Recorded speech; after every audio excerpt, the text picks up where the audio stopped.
Hello, hello, and welcome back to the Align Your Glow and Soul podcast. I am so excited to have Jacki on the podcast today. Welcome, Jacki.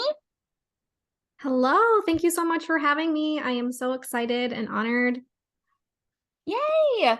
Okay, so my first question for all of my guests is how do you align your glow and soul?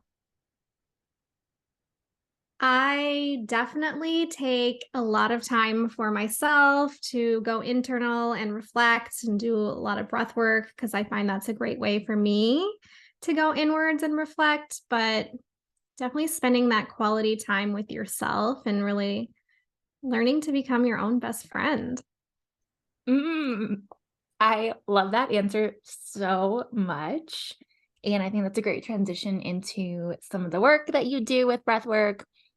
But before we get there, I love that you mentioned becoming friends with yourself because I think it's so hard for us as humans to really ground down into that, even what that means. So, what is that to you? How do you quiet down the environment around you so you can really actually accomplish that?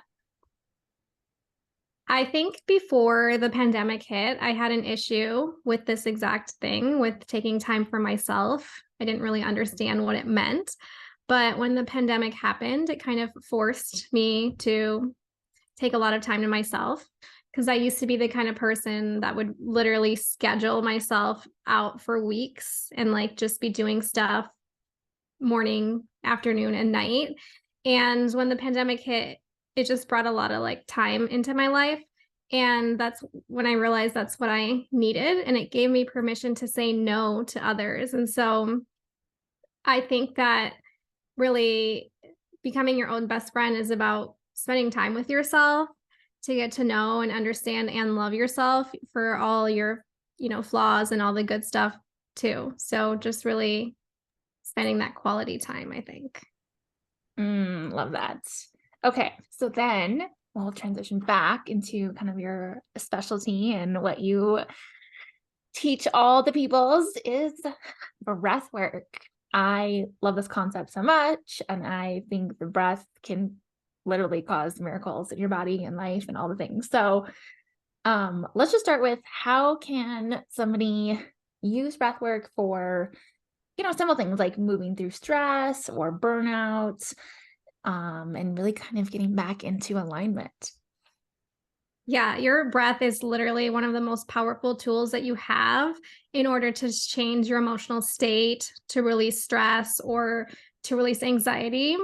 And so there's different techniques really for different ways. So if you want to if you want to release stress, there's a different technique that you can use versus say you want to get more energized or focused. There's other breath techniques that you can use. So when you're really dealing with stress, there's many different techniques you can use. One of the things that you want to focus on to release stress or anxiety is really focus on making those exhales longer than the inhales, because that's going to help you release the energy, which is what stress is. It's just energy that's accumulated in the body. And so it's going to help you release some of that energy so that it doesn't keep piling up. And then at the end of the day, you're feeling overly stressed or whatever. So really adding breath work throughout your day, even breathing 1 or 2 minutes can really change your emotional state throughout the day and help you release so much so that you're not carrying it to the end of the day. I love the way that you said that stress is just energy and breath work will help you move it through the body. And I think that is a good way to think about stress. So you mentioned kind of there's various practices to incorporate breath depending on what you want to use it for. Um, I know you can't see us because I'm not showing this video, but can you walk us through maybe a simpler breathwork exercise that an individual could just maybe take away from just listening? Yeah.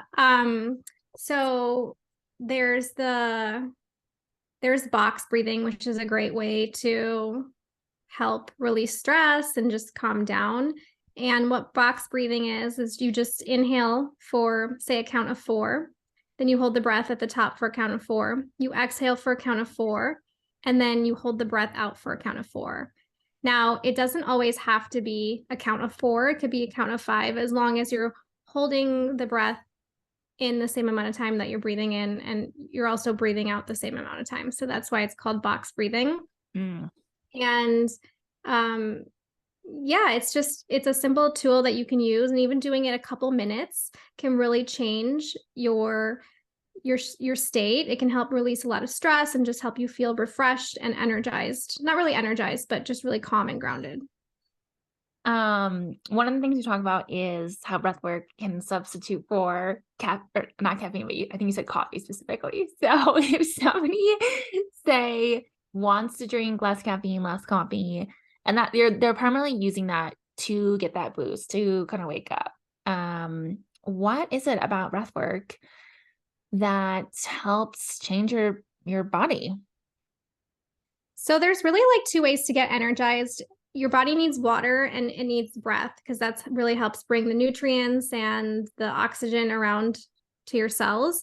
So it's important when we're giving up coffee, to stay hydrated. I've been releasing some coffee habits recently, and I have noticed that I get headaches when I'm not drinking enough water. And that really is what it is when we get coffee, releasing headaches.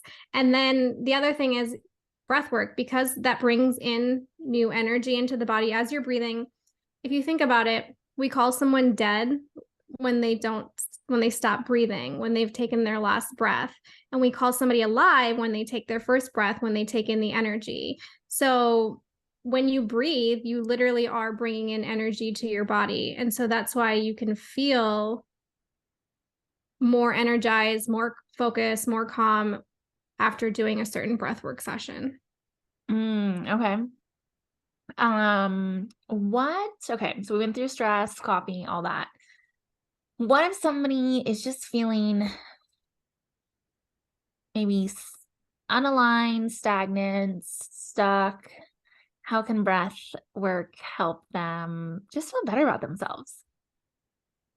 Yeah, breath work is super powerful. And there's different breaths that you can use if you're feeling a little bit low and stuck and you want to really focus on bringing in more breath. And so once you start bringing in breath, like I mentioned earlier, you're bringing in energy. And so you start to feel more inspired, more creative. And as you're breathing, you're also letting go of stuck and stagnant energy in the body. And so you start to feel lighter. And so just doing some of these breath techniques can bring a lot of clarity, a lot of focus, a lot of energy into your day and into your life. I love that. What is there a right or wrong way to do breath work? There are many different techniques. So anytime that you're really focusing on consciously manipulating your breath, you're basically practicing breath work. Now, breath work isn't intended for everyone. So if you have a medical condition and you're like, I don't know if I'm a candidate for this, definitely check with your healthcare provider. But other than that, I mean, if you are just focusing on unconsciously breathing, then you're practicing breath work, and there's no really wrong way to do it. You want to focus on making sure that you're taking deeper breaths. I think a lot of us, we forget to focus on our breath. And so we take these like shallow breaths that are in our chest and we forget to breathe. And so as long as you're taking deep breaths and you're consciously focusing on breathing, you're practicing breath work and you're doing it the right way. Well, that's okay. And then let's backtrack a little bit. So how did you get into breath work? How did you start teaching people, coaching women?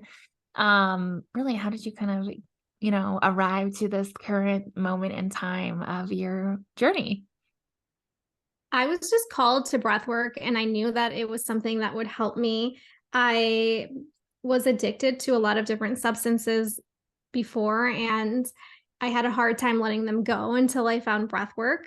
And that's because I didn't really have the tools I needed or the techniques that I needed to really get over stress, to get over anxiety, to get over depression. I had all these emotions and just didn't know how to feel them. And breathwork really allowed me to be able to process a lot of the things that had happened in my life and the emotions that got stuck in my body, as well as given me something to be able to release and feel through the things that are happening in the current moment.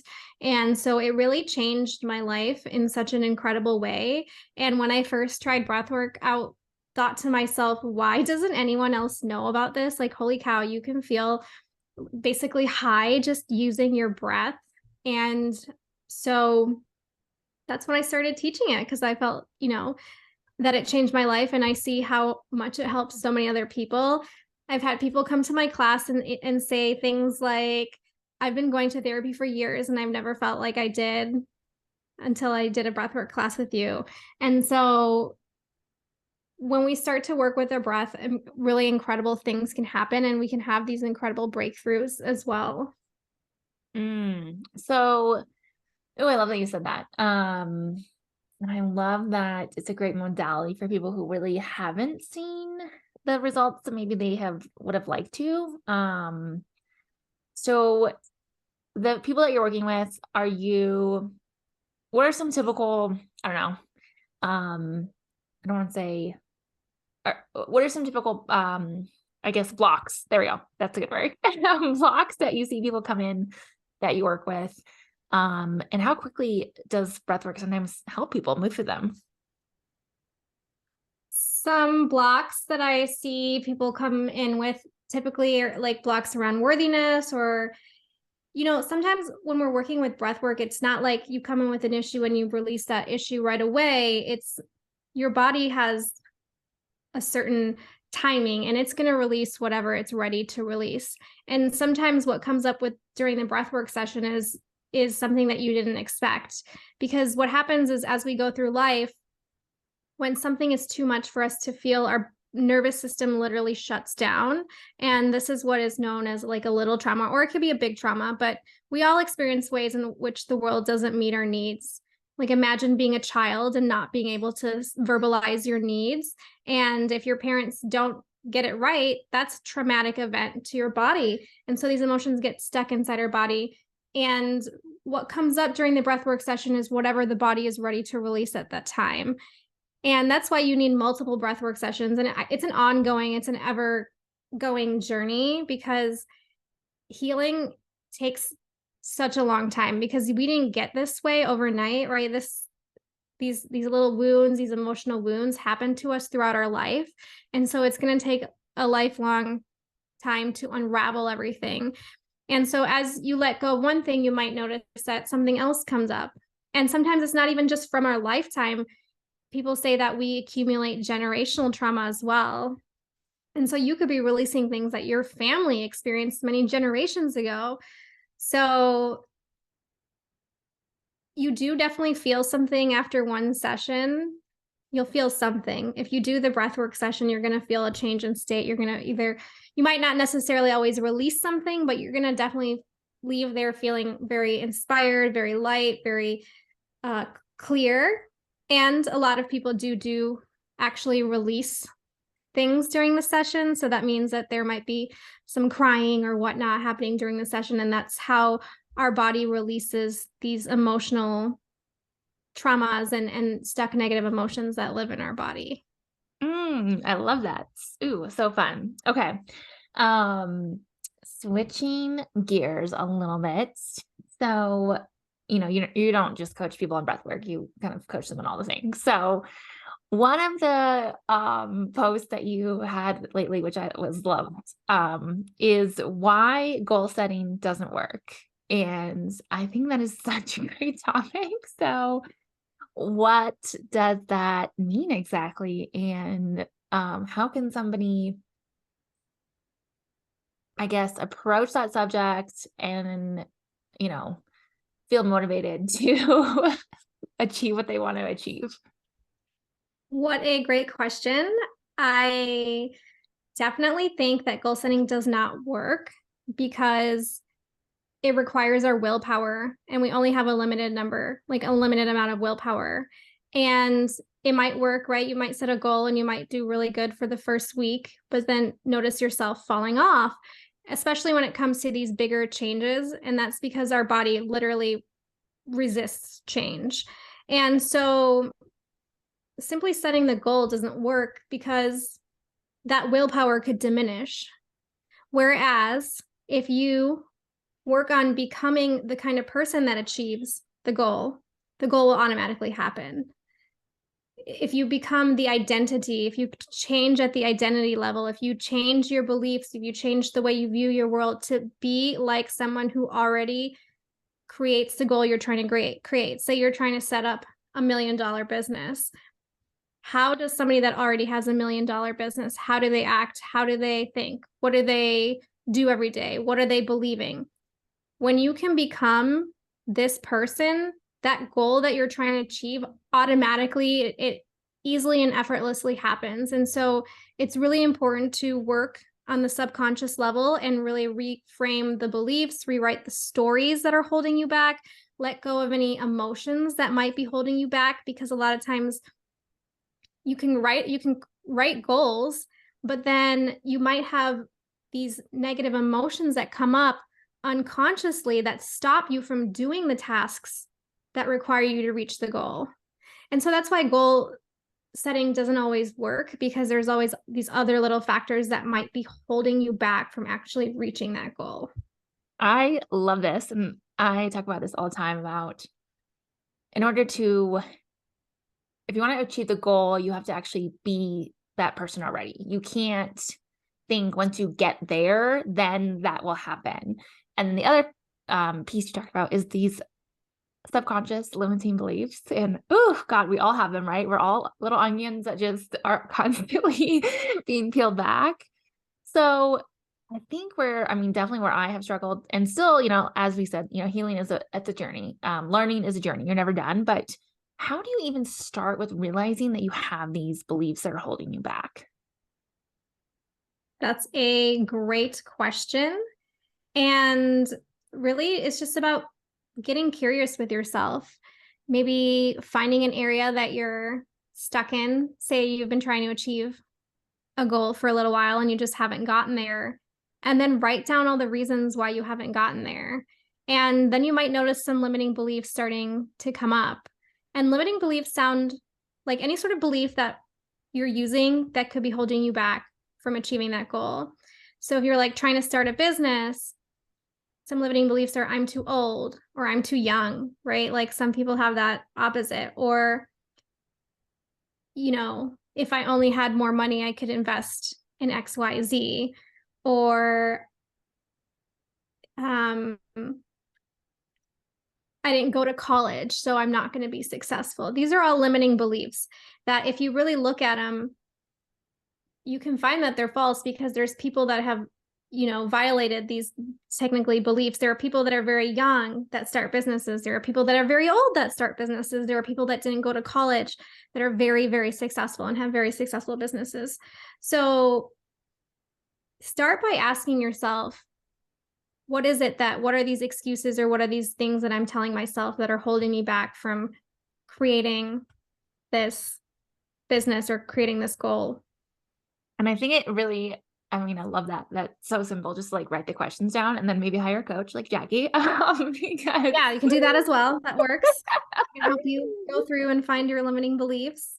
I think where we have tunnel vision, one, we can't always see the things that are holding us back, and it's helpful to have somebody else be able to open us up to those. But it's also, going back to what you talked about earlier and how getting into alignment with yourself is really knowing yourself. And sometimes, we can't even know ourselves because we are holding into those emotional blocks or energies, like they're just stuck, right? They're not letting us process or move forward due to whatever could have happened. And then we also get into the state of, I'm trying to think of a good example that I even said to myself lately. And I was like, ooh, I had to like catch myself. And, at one point, I'm sure I've said something along the lines of like, oh, I'll never have a new car, or like, just like not even realizing I said it. And we do that to ourselves all the time, right? We say these little things and it's actually, it's like low self-talk and we don't even realize it. And then, oh, here's a good one. And people say this all the time, right? If you're like trying to date and you're like, oh, there's like nobody good out there. Well, Right. of course there isn't, because you keep saying that. And so therefore you're not going to find any evidence that there actually is. Yes, exactly. And I was just listening to a class today that was talking about the reticulating activating system, which is the part of our brain that literally looks for what we believe, because our brain never wants to make us wrong. And so if we believe something, our brain is only going to find instances and show us instances which that is true. And anytime something that comes up that might indicate your belief is false, your brain is just not going to allow you to process it. It's either going to get deleted from your, memory. You're just not going to see it. I was listening to the Tony Robbins challenge today, and he actually brought this up, and he was talking about, how like when someone asks you, your mom asks you to go get the salt, and you don't want to go check in the kitchen if the salt is there, and you're like, it's not there, I don't know where it is. And your parents are like, of course you know where the salt is, just go check, it's in the kitchen, go get it. And you just go on your way and you're thinking, I don't know where the salt is, I don't know where the salt is. And when you get to the cabinet and you open the door and you look to see where the salt is, you're not seeing it, and you tell your parents, oh, it's not here, I don't know where it is. And they come over and it's right in front of you, they grab it, it's right in front of you. That's because your brain literally, you created that in your brain by saying, it's not there, I don't know where it is. And then so your brain did not allow you to see it. It didn't allow you to process it. Okay. Love that. I don't love that because we do that to ourselves. It's unfortunate, but love that it's simple, right? It actually is pretty simple when we think about how we can create more alignment, more magic, more miracles. It really just starts with basic beliefs in ourselves. So if somebody wanted to, trying to start with something super basic. Okay, they're trying to create more wealth, whether it's through business, through salary that they have at their 9 to 5, through whatever. Let's just say they want to create more abundance, more money. How, and yeah, where do they start? What's like one, maybe, whether it's affirmation, one belief, one thing they can start saying to hopefully find some evidence for their brain to see? Ooh, I love this question. And I think the best thing that you could do if you want to see more abundance in your life is to start with gratitude, is to really practice being grateful for something. Because there's got to be some area of your life in which you are abundant. Maybe you're abundant in love. Or if you can't find anything, then you can always be grateful for the abundance of air that we have. There's always air to be breathed in. And so just being grateful for the small, simple things, because that really helps get you into a higher vibration. And I don't know, I'm sure many of you have heard of the law of attraction, but it's also combined with the law of vibration. So you attract what you're vibrating at, the level, and your thoughts have vibrations, your emotions have vibrations. And so really learning how to vibrate at a higher frequency so you can start to attract the things that you want easily and effortlessly. And so being grateful and, even coming up with affirmations like, I am grateful for all the abundance that is coming into my life, or something that you can get on board with, not saying I'm grateful I'm a millionaire if you're broke, because then your brain's like, wait, I don't have $1 million, I'm not a millionaire, that's a lie. But if you say something like, I'm grateful for becoming a millionaire, I'm grateful that I'm on the process of becoming a millionaire, something like that, then your brain can get on board, and you're also being grateful, so you're raising your vibration. And I want to make this even more simple, because I think sometimes we get in this cycle of negativity, which I definitely was in today. I was grouchy. So real simple. So I went to the grocery store and I was already like in a grouchy mood because I started my period, and I was like annoyed. And then obviously law of attraction kept bringing in more in. So I go to the grocery store at the self-checkout line. No joke. There was 20 people in this line. And I was like, are you fucking kidding me? And I had to meet with you. And I was like, oh my God. So then I get into the regular checkout line. I'm like, oh my God, there's only 2 clerks open. The line is ridiculous. And then I was like, okay, this is, it doesn't feel good to be in this state of mind. So then I said, okay, let's just pause. And this is literally me in the 5 minutes waiting in line. I was like, okay, what can I be grateful for? I literally had that question. I was like, all right, I'm grateful for I can buy these groceries. I'm grateful for that I have money to buy these. I'm grateful for that I have a car because it's 20 degrees outside, so I don't have to walk home. I'm grateful for the warmth that I'm experiencing. I'm grateful for that there was actually eggs at the store because I haven't had any eggs. So I did this in the time frame I was waiting for, all the humans in front of me to get their groceries checked out. And I'm not exaggerating. I went from like this grouchy biatch, like no joke. I was like, if somebody would talk to me at that moment, I would have probably been like snapping at them, to talking to the cashier, like asking him how his day was, and then leaving in a totally different vibration.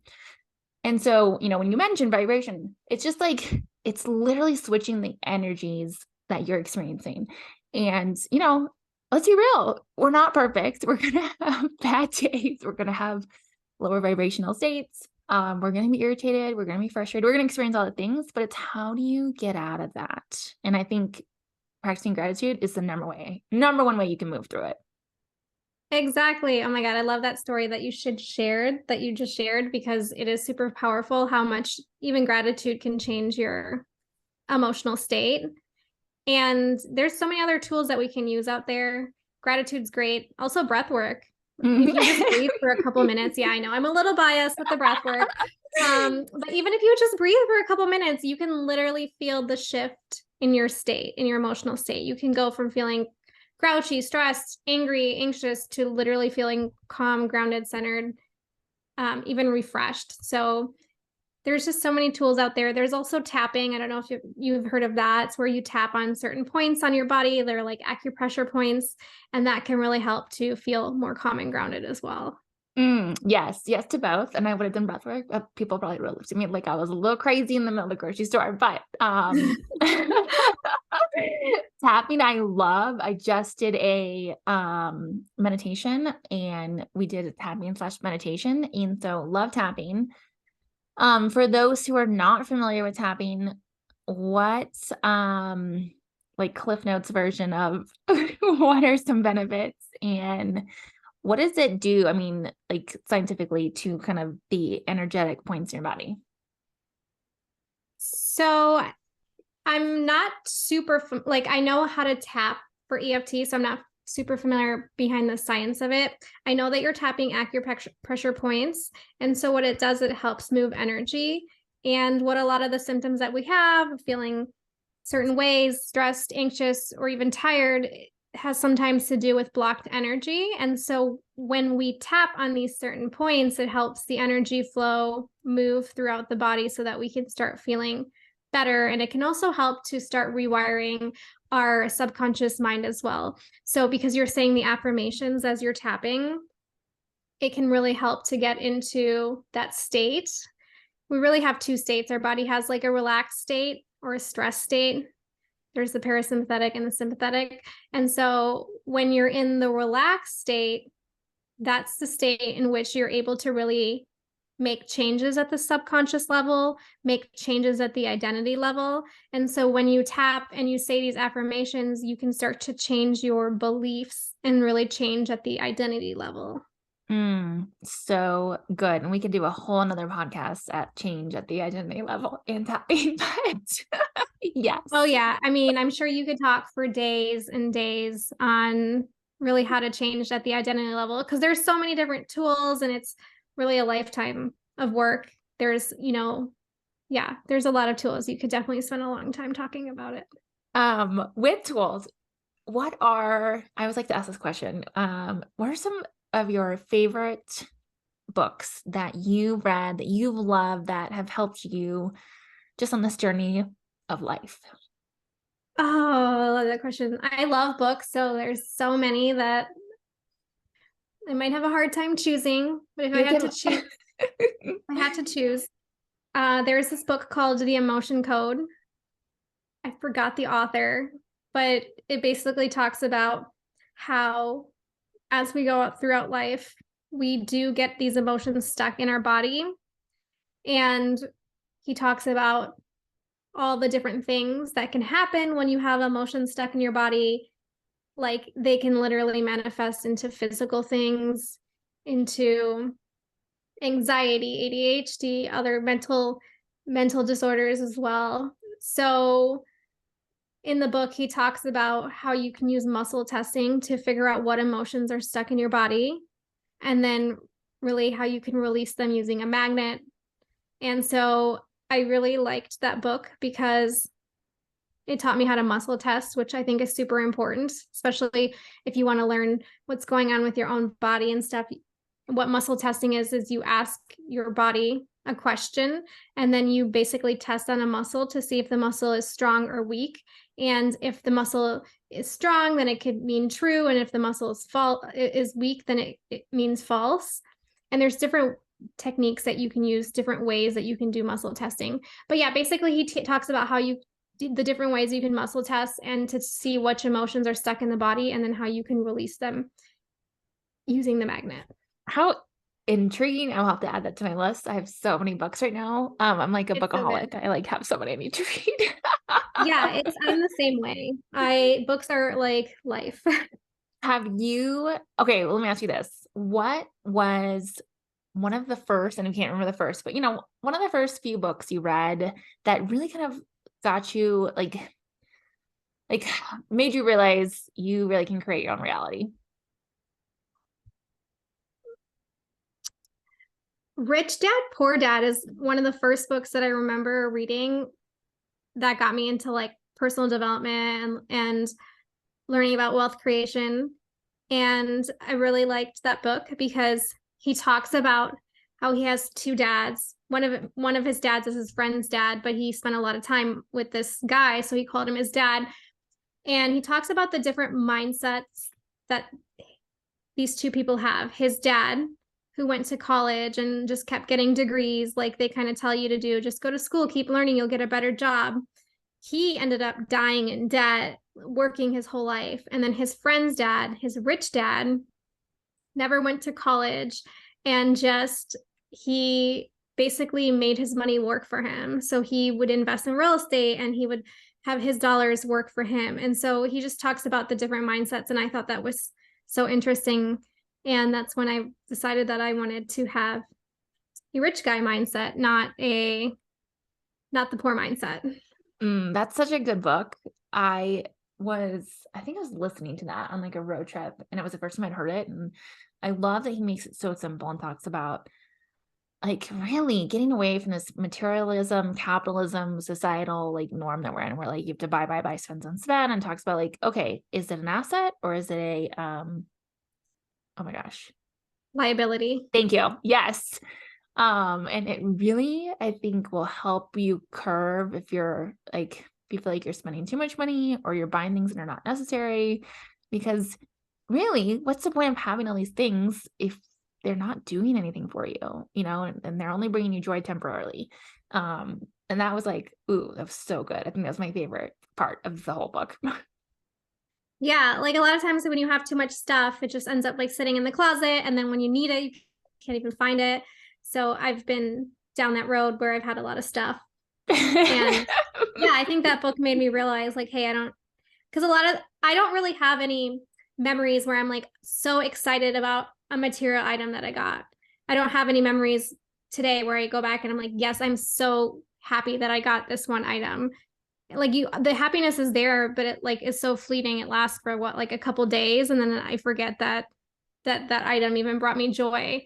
Whereas for me personally, I find that experiences really bring me a lot of happiness. Like I do have very fond memories of all my trips and things like that. So that's when I decided that I would prioritize my spending on things that really truly brought me long-term joy, and not just like a fleeting sense of happiness. Yes. Oh, I love that. Okay, I'm gonna put those in the show notes if you're listening and you're like, ooh, I want to read. I'll put a little link and you can just, click it and buy it. I'm not an affiliate or anything, but I just like to provide the resources for people to gain the knowledge. I have one more book actually that I've been reading that I really like. Yeah. It's The Miracle Equation by Hal Elrod. He wrote The Miracle Morning, which is also a really great book. But The Miracle Equation talks about how you can really create miracles or how you can manifest anything. And it requires two different components: unwavering faith and extraordinary effort. And so it's that component of having like that belief that, yeah, like this is coming for me no matter what, but then also backing it up with the extraordinary effort, really going the extra mile and like doing anything in order to reach that goal. Ooh, and those two concepts, I think, they're hard. They are hard to get on board with, I think, for many, many people, because you talked about earlier, right? Goals, and how goal setting isn't always going to equate to success, because you only have so much willpower, and you have to believe in yourself and know like you're gonna do this no matter what. But then you can't just believe, you have to take aligned action, inspired action. Um, Right. and so, ooh, okay, that I'll add that to my own list too, because I've not read that, but I love those two, like two beliefs. And I think if you look at people who have achieved what people would say, are unbelievable things in their life, and it's because those two things right there. They never ever gave up. Doesn't matter how long it took them to achieve whatever they wanted, and they kept taking steps forward. Exactly. Yeah. There is no such thing as like failing unless you completely give up.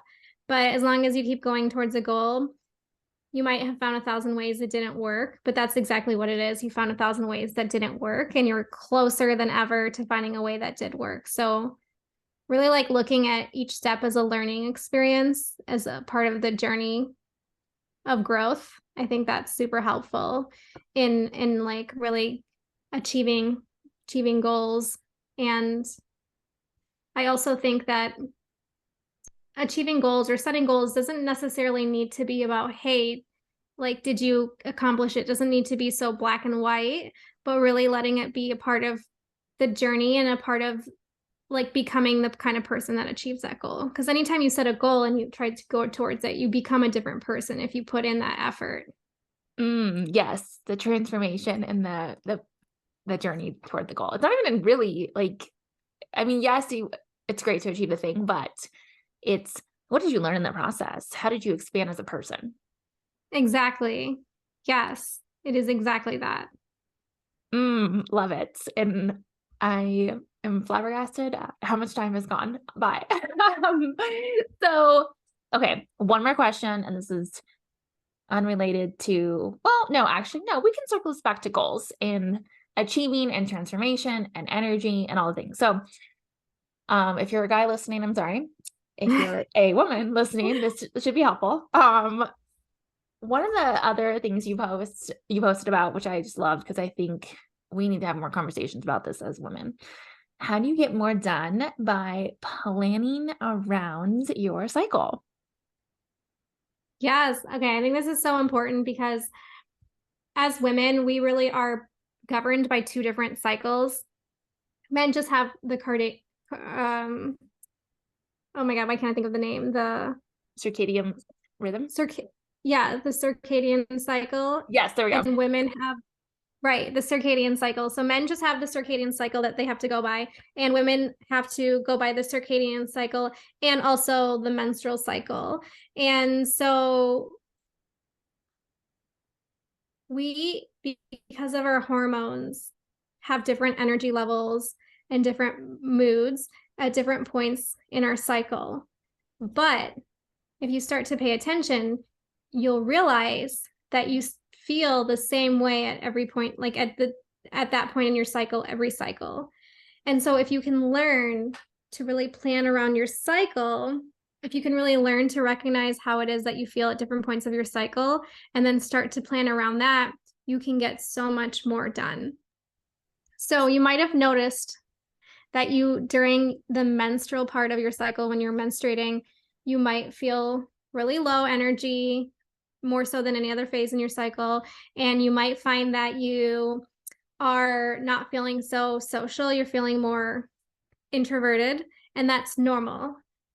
And then after we menstruate is known as like the spring phase. It's known as the follicular phase. And this is when your estrogen, I believe, is getting higher. And so you're starting to get more and more energy.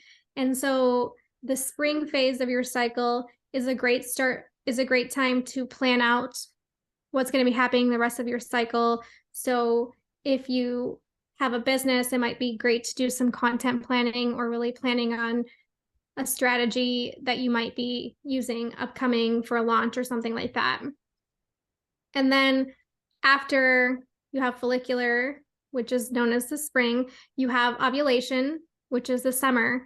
And during ovulation, you might find that you have the most amount of energy and that you are feeling the most social and that you want to do the most things with your friends. And so this is a great time to really do those kinds of things in your business. If you're having a webinar or something, really like recording that, or just really anything that requires a lot of socialization or requires you to have your best energy, this is a great time to do it, is during ovulation. And then after ovulation is the luteal phase, which is like known as the inner fall. And you'll notice that your energy starts to drop, and you'll notice that during this time, your body is getting ready for menstruation. So at some point, you might start naturally feeling like cleaning and organizing and stuff like that. And like I said, that's your body just getting ready for menstruation. And so just allowing yourself to plan those kinds of tasks during this time. It's also a great time to like do some writing tasks and things like that. And really like finish up any tasks that you have so that when menstruation does come, it's really nice to be able to rest during that time, really give your body time to take time off and not really have to worry about getting a lot done. And if you really allow yourself to rest during menstruation, if you allow yourself time to take it easy, you might find that your intuition is at its highest during your menstruation cycle. And if you're the type of person that gets cramps, notice if like taking it easy, notice if allowing yourself some space and some time to rest might help alleviate some of that cramp pain. Because that's what I've noticed. I've noticed that when I allow myself to rest, I don't get as bad of cramps. They just like kind of go away. I love that. I love all of that. And I think that it's so funny you said that, because I just started my period today. And the other day I was like, all right, I'm going to organize my office and I'm going to clean. And that's hilarious, because I think I literally do that every single month and I don't even realize it. I always have that phase of like, I want to be Marie Kondo and like, throw the things away and clean. And it's every month. And I've never really noticed it before until you said that. So love that. I know, right? Isn't it crazy? I never noticed these things until I learned about them. And now that I've been tracking my cycle, I notice that I definitely feel like the same every month. And it's nice to be able to track so that hey, like this is what's coming up for me. Like this is how I'm going to be feeling. Because I used to get to like, near menstruation every cycle and be like, why do I feel so crappy? Why am I such a bad mood? Why am I irritated all the time? And then I'd start my period and it's like, oh, okay, that's why. Yeah, it's normal during that time of month.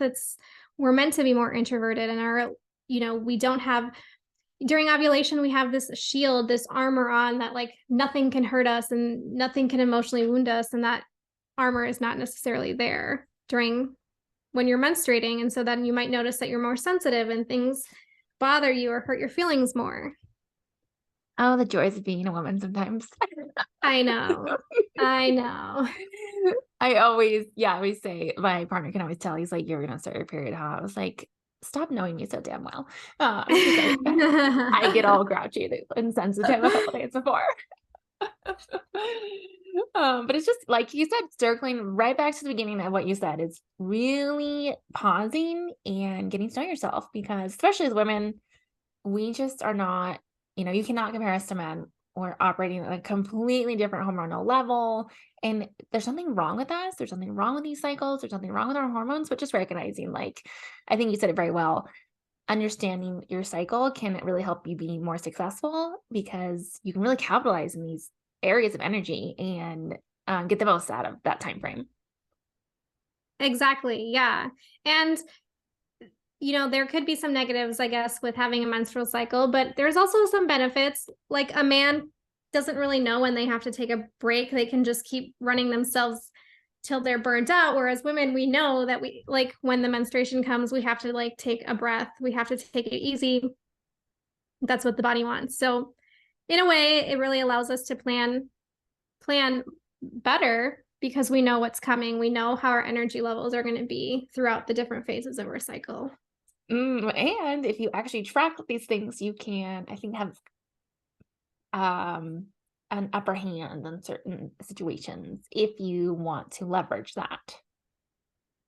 Yes, definitely. There's some really great apps out there. I use the Flow app, and it helps me plan. It helps me really know when I'm ovulating and when I'm menstruating. And so I recommend just like tracking in an app or maybe on paper your cycle so that you know how long it is and then what the different phases are and what to expect. Oh, I was gonna ask you, okay, what you use. So I've heard of the Flow app, and the creator of that has a great book, and I think it's called Flow or something like that. Yeah, it is. She's Yeah, it's great. Yeah, she's great. She's so like when I first heard her on a podcast, I was blown away by really just the concept. She was actually one of the first people to really start this whole tracking system and Mhm. kind of launch the tracking apps. I use Glow, which is very similar, I think, to Flow. They're both you can get them both for free, and then you can get paid versions if you want to get a little more in depth in your tracking. But yeah, I think tracking is very opening, like eye-opening for sure. Yes, I recommend. I didn't do it for the longest time, but I recommend doing it sooner rather than later because it gives you just so much data and insight into yourself. And I wish I would have started earlier. Yes, totally agree. Awesome. Okay. Well, just to wrap up, how can people work with you, connect with you, and where are you really showing up the most right now? Are you on, TikTok or Facebook or Instagram? What's your favorite place to be? I'm on Instagram and Facebook. And if you want to come find me, you can come find me on Instagram. And I'm going to be having a link on there. If you want to come and try a breathwork class, you can come and check out a class for free. I have the free class that happens about once a month. And so you can find out the next date through my Instagram. And if you have any questions, feel free to DM me. Awesome. And what are, if somebody wanted to work with you, are do you do like single sessions or more like kind of like packages? What are kind of the lengths of time somebody can work with you? Yeah, so I am you are able to work with me on a one-on-one setting, and I'm actually getting ready to launch a group program, a 12-week group program for breath work, and so that's another way to be able to work with me. And then I offer classes and workshops one-off. So when I offer those, that's another way to be able to work with me. And yeah, those are the ways. Awesome. Okay, and I'll make life easier for everybody. Just, scroll, click, boom, you're there. So and I'll put your Instagram handle and your Facebook handle there as well. So if somebody wants to connect with you, it'll be super simple. Yeah, and I'll leave the link for my free class if anybody wants to come and try it. Like I said, it happens once a week, so you can just use the link below and sign up for the class. Lovely. Awesome. Thank you so much, Jackie, for your time, for this conversation. Brings me so much joy. Love talking about all these things. And I just appreciate you so much. Thank you so much. I loved having this conversation with you today, and I will see you all soon.